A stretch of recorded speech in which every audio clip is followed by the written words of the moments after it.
గౌతమి స్నానాన కడదేరుదామన్న మొనసి చెన్నీళ్లలో మునుగలేను. తీర్థయాత్రలచే కృతార్థుడవుదమటన్న పడలినే మంబులే నడుపలేను. దాన ధర్మముల సద్గతిని చెందుదమన్న ఘనముగా నా యొద్ద ధనము లేదు.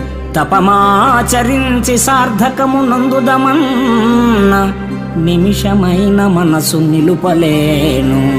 కష్టముల కోర్వ నా చేతగాదు, నిన్ను స్మరణ చేసేదనా యథాశక్తి కొలది. భూషణ వికాస శ్రీధర్మపుర నివాస దుష్ట సంహార నరసింహ దురిత దూర. ఓ తాపస మందార, గౌతమ మహర్షి తపో సంకల్ప సంజాతయై గౌతమీ నదిగా పిలువబడే గోదావరి